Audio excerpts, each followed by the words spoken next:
sharing on your corporate network and then get owned. It never really worked too well, and now it's actually, I would like to say it's biting us in our ass now. Because what happens now is everything is tunneled over HTTP, it's called a web service, and we don't have a way to parse it or take it apart because the channel is the same, which doesn't make sense. I mean, we have 65,535 ports that we can use. What we're using is one. Doesn't make sense. And then bandwidth requirement got higher, so people are putting firewall code into the kernel, putting it on ASICs. They use routers as firewalls because they're faster. Everything is written in C, so it's really fast, and it's really easy to break. You have dynamic protocols that need to be filtered, so you start deep protocol inspection, and everything becomes a lot more complex than just TCP/IP quadruple matching.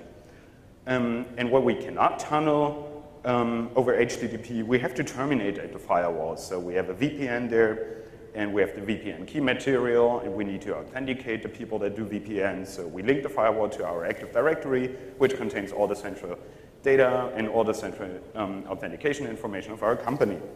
So today, the firewall is a multi-protocol parsing engine written in C, running in a kernel space, allowed full corporate access, hold a cryptographic key material.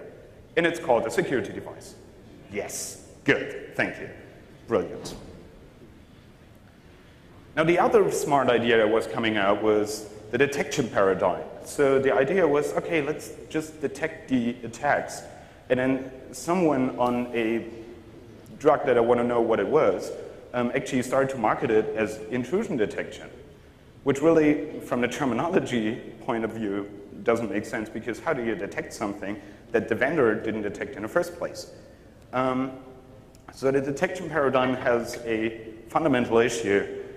The generation of attacks is computationally a lot cheaper than the detection of attacks.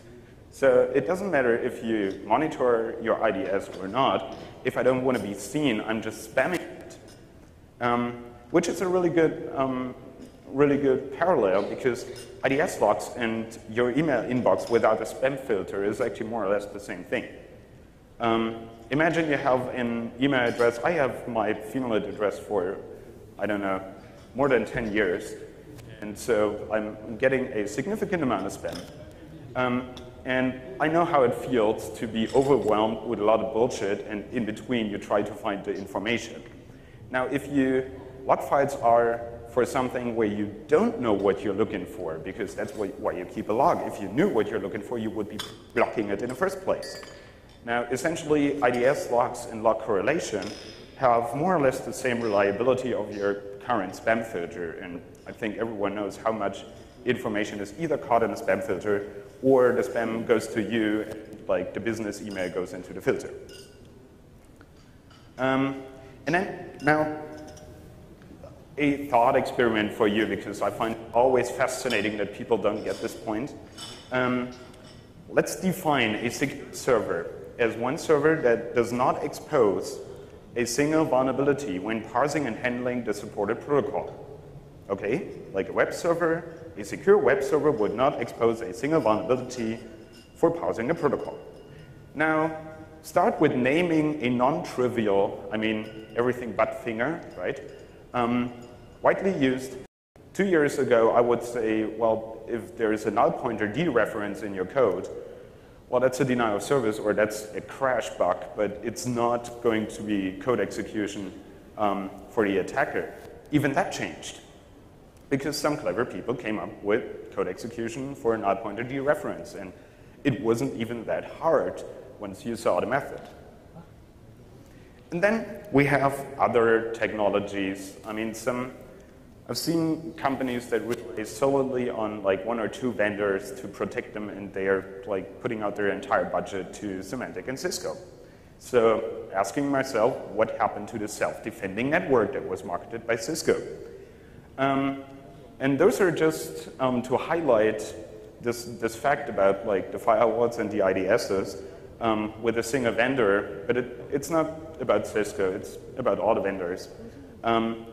Essentially, if the product has security in the name, there's a very high likelihood it's worse than everything that you're running already.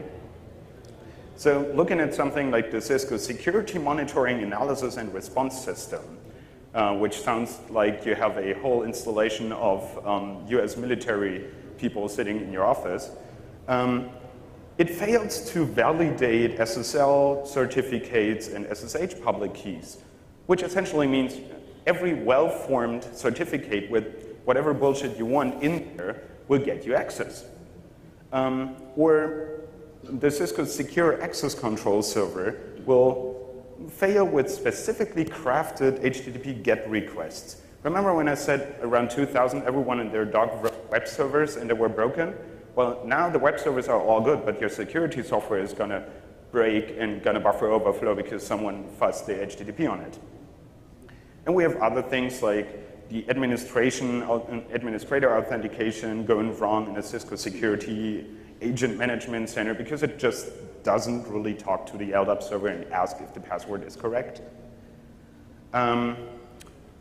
This one I really like, a Cisco Guard, which is, I think it's a client-side application that is supposed to prevent cross-site scripting and prevent you from going to phishing sites. When you turn on this feature, the security software actually makes websites that are not cross-site scriptable, makes them cross-site scriptable. And of course, they have default Oracle accounts. And my favorite is the intrusion prevention system here in the version 5.1. So we're talking 5 major versions, right? That actually crashes and runs into the wall with a malformed packet. It is there to detect a malformed packet in the first place. That's a picture. I would have loved to come up with it myself, but that was actually a picture at the Network Operations Center on the CCC camp. And I was like, yes. So what am I ranting about? What is this telling us? I did the CVE thing, and I thought, well, let's go back to the 70s and take default classes that academia once figured out, because they're a lot more solid than what we hackers call bugs, like an integer overflow, buffer overflow. It's really hard to classify if it's one or the other, or if it's both, or stuff like that. So I thought I'm gonna reclassify them in what academia used to do. And they have different classes, and there is input-output errors, which essentially means some interface is going wrong. You have interface failures, and I split those two up between interfaces inside an application and interfaces to the operating system. And then you have data reference failures, which is everything that we know today for getting code execution. It's a data reference failure, because essentially you're referencing data as code, which is, by definition, the code execution part. And then you have logic flaws, like typical fuck-ups. And when you see those, you see this big part here, and that's actually interfacing to the operating system. It's what, like, no matter what programming language you're writing in, that's the biggest problem as a single class, because data reference goes down. This is the data reference failures. So we're really not looking at the extinction of buffer overflows, but compared what's our biggest problem?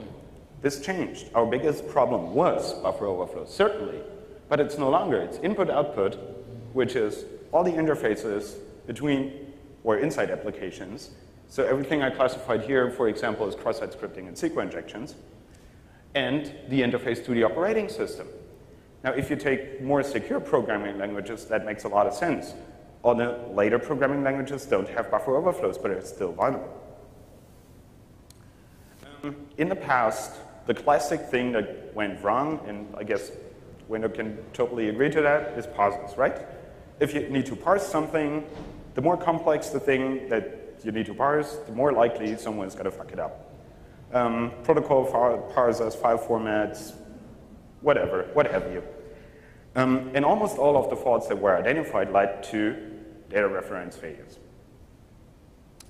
Now, in the newer world, we have XML, which is supposed to be always parsable if it's correct, and is supposed to prevent you from fucking up your parser, because you don't need 500 different parsers, you need one parser which parses XML.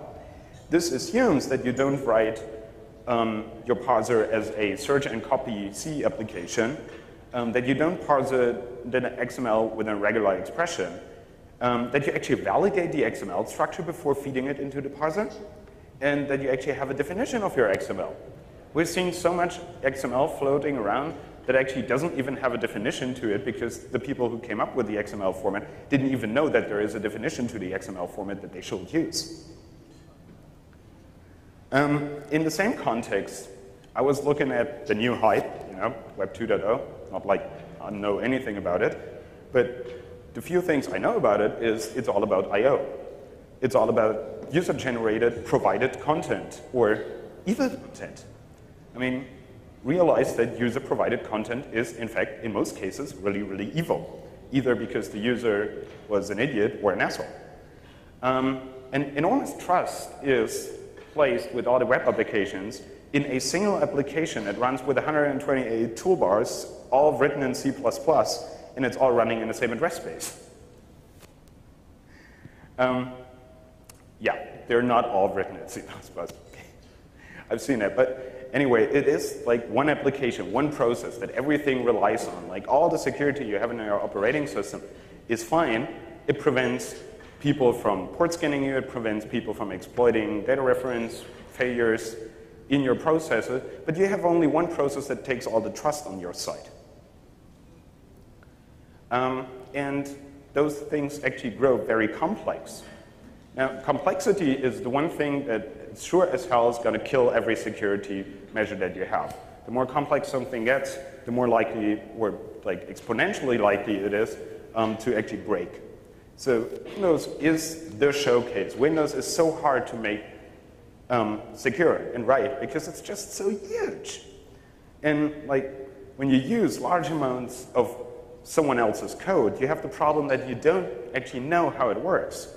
You have to rely on the documentation, and that's a very, very bad thing because people are not taking the time to test their code, but they're also not taking the time to document their code correctly, especially all the little side hacks and side effects that the code has, which really hurts in object-oriented programming. Now, here's an example of what I mean. We were playing around and toying around with Ruby on Rails, which is really cool. I guess like most of you know it.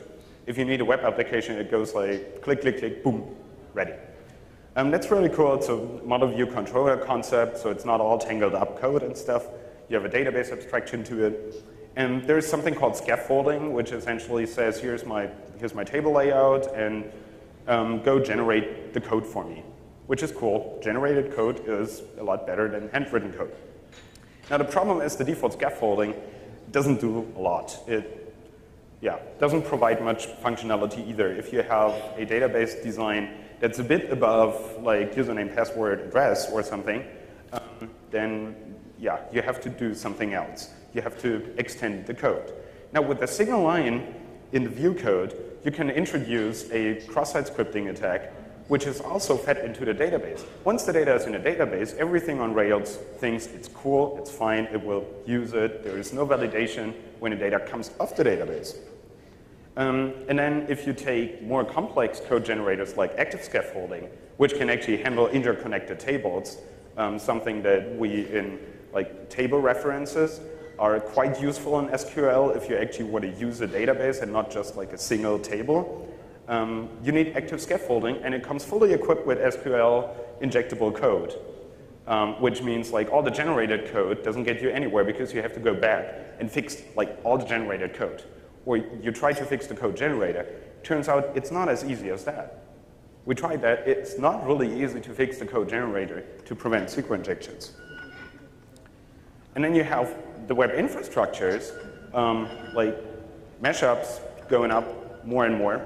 And think about what that means in terms of complexity. You can now input like your favorite cross-site scripting test and your favorite SQL injection test, plus maybe a format string for some old applications that are handling your code. Put it in some Web 2.0 applications, and then do a mashup and have them all work together and like feed the data from one to the other and back and forth. And then you can actually wait, let's say wait half a year, and then ask Google where it actually popped up and where it triggered